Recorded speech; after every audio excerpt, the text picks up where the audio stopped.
அனைவருக்கும் வணக்கம். 2, 3 பேர் கேள்வி கேட்டிருந்தாங்க. அந்த கேள்விக்கு உண்டான விஷயத்த எல்லாரோட ஷேர் பண்ணலாம் தான் இந்த பதிவு போட்டிருக்கேன் நான். முக்கியமாக அரசியல். அரசியலில் வந்து பார்த்திங்கன்னா, பரபரப்பாக பேசப்படுகின்ற விஷயம் எல்லாமே குழப்பமான ஒரு விஷயமாவே இருக்கு சார். நிறைய பேர் நிறைய கருத்து கணிப்புகள் இருக்குது.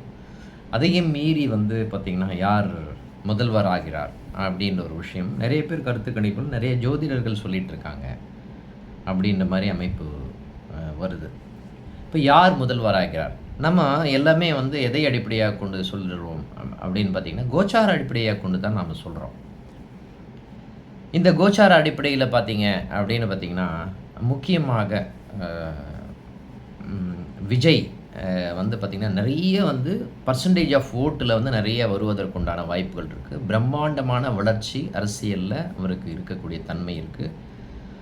அப்போது ஆட்டோமேட்டிக்காக வந்து பார்த்திங்கன்னா, நிறைய பர்சன்டேஜ் ஆஃப் ஓட் வந்து நிறைய வருவதற்குண்டான தன்மை விஜய்க்கு இருக்குது. அது இல்லாமல் வந்து அவர் வந்து அவர் வந்ததுனாலேயே ஓட்டு வந்து பிரிக்கப்படுகிறது அப்படின்ற ஒரு விஷயம் அங்கே இருக்குது. ஓகேங்களா? ஓட்டு பிரிக்கக்கூடிய தன்மையும் அங்கே இருக்குது அப்படின்ற மாதிரி அமைப்பு இருக்குது. அதே மாதிரி இந்த பராபவ வருஷம் அப்படின்னு கால்குலேட் பண்ணி பார்க்கும்போதும் சரி, கோச்சார அடிப்படையாக கொண்டு பார்க்கும்பொழுதும் சரி, ஓகேங்களா? ஏடிஎம்கே அப்படின்ற ஒரு விஷயத்துக்கு நிறைய சாதகமான தன்மை அப்படின்ற ஒரு நிகழ்வு இருக்குது அப்படின்னு சொல்லலாம். அப்போ இவங்க 2 பேருக்கு தான் நிறைய வாய்ப்புகள் இருப்பதற்குண்டான தன்மைகள் இருக்குது அப்படின்னு வந்து இந்த நண்பர்கிட்ட நான் பேசினேன். அவர் கால் பண்ணி பேசும்போது அவர்கிட்ட பேசினேன். அவர் என்ன கேள்வி கேட்டாருன்னா, சார் நிறைய கருத்துக்கு இப்போ டிஎம்கே வந்துருச்சுன்னா என்ன சார் பண்ணுறது? டிஎம்கே வந்தது அப்படின்னு சொன்னால் கூட தண்டனைக்காக தான் டிஎம்கே வருதுன்னு அர்த்தம். ஓகேங்களா? ஏன் காரணம் என்ன அப்படின்னு பார்த்தீங்கன்னா, ஒரு பழமொழி சொல்லுவாங்கள்ல, இவர் ரஜினிகாந்த் சொல்லுவார். என்ன சொல்லுவாருன்னு பார்த்தீங்கன்னா, ஆண்டை வந்து நிறைய கொடுப்பான் ஆனால் கைவிட்டுருவான்னு சொல்லுவார். படத்தில் ஒரு டைலாக் தான். அப்போது தண்டனைக்காக தான் அப்படின்ற மாதிரி அமைப்பு இருக்குது. அதனால் அந்த மாதிரி வந்தது அப்படின்னு சொன்னால் கூட தண்டனைக்காக இருக்கக்கூடிய தன்மை இருக்குது. ஏன் சார் எக்ஸாக்டாக நம்மளால் ப்ரெடிக்ட் பண்ண முடியாது அப்படின்னா, இல்லை சார். ஏன் காரணம் என்னன்னா, நம்ம ஒரு ஜாதகம் ஒருத்தர் கொடுக்குறாங்கன்னா 10-25 சார் டைமு அப்படின்னு சொல்கிறோன்னு வச்சுக்கோங்களேன். இல்லை சார், உங்கள் இந்த 4-5 இன்சிடெண்ட் வாங்கி பார்க்க, இல்லை சார் 10:32ன்னு வருது சார் டைம் உங்களுக்கு அப்படின்னு டைம் கரெக்ஷன் பண்ணி தான் பலனே சொல்லுவோம் நான் ஏஎல்பியில். ஓகேங்களா? அந்த மாதிரி நம்ம வந்து ஷார்ப்பாக ஒவ்வொரு விஷயத்தையும் நோட் பண்ணி டைம் கரெக்ஷன் சொல்கிறோம். அவங்களுடைய சகுனங்கள் நிமித்தங்கள் எல்லாத்தையும் பேஸ் பண்ணி நான் பலன் சொல்லக்கூடிய தன்மை இருக்குது அப்படின்னு சொல்லலாம்.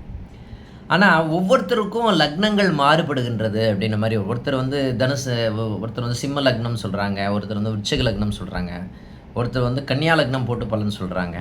இந்த மாதிரி நிகழ்வுகள் இருக்குது. அதனால் எக்ஸாக்ட் லக்னங்கள் தெரியாமல், நட்சத்திர புள்ளிகளுடைய தன்மைகள் தெரியாமல், டைமிங் ஆஃப் எக்ஸாக்ட் டைமிங் தெரியாமல் ஒரு பலன் வந்து சொல்லலாமான்னா சொல்ல முடியாது அப்படின்னு ஒரு விஷயம் தான் ரொம்ப முக்கியமான விஷயம்.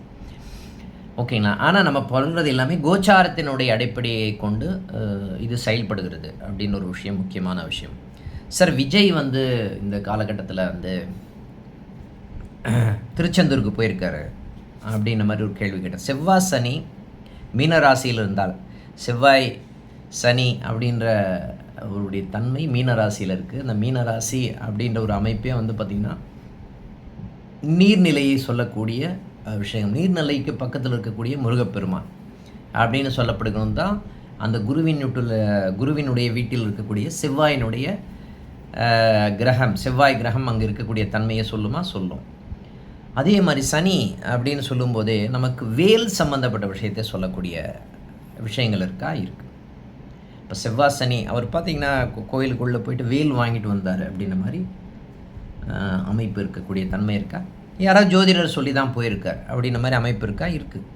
ஏன் அப்படின்னு சொன்னால், அந்த மாதிரி ஒரு நிகழ்வுகள் ஜாதகத்தில் வருது. யாராவது சொல்லி தான் போயிருக்காரு.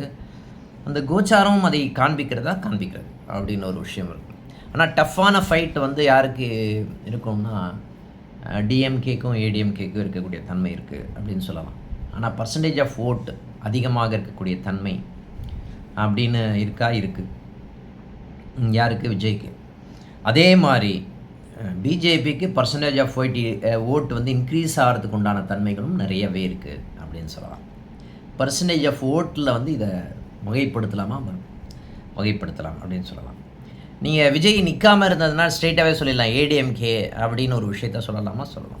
ஏன்னா யூத்தினுடைய ஓட்டு எல்லாமே வந்து விஜய்க்கு போயிருக்கு அப்படின்னு ஒரு விஷயம் வந்து ஜாதக ரீதியாகவும் தெளிவாக தெரிகிறது அப்படின்னு ஒரு விஷயம் இருக்குது.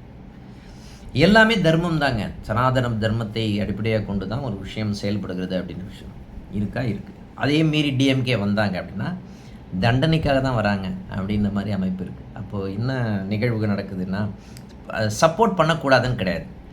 ஆண்டவன் வந்து எல்லாருக்கும் ஒரு ஒரு வாய்ப்பு கொடுப்பார். அந்த வாய்ப்பை வந்து நீங்கள் எப்படி பண்ணுறீங்க, நல்ல விஷயத்துக்கு பண்ணுறீங்களா, கெட்ட விஷயத்துக்கு பண்ணுறீங்களா, கரெக்டாக பண்ணுறீங்களா அப்படின்ற விஷயத்த வாட்ச் பண்ணிகிட்டே இருப்பார்னு சொல்லலாம். ஓகேங்களா? அந்த மாதிரி ஒரு தேர்தல் தான் இது. நன்றி. நாளை சந்திப்போம். நன்றி, வணக்கம்.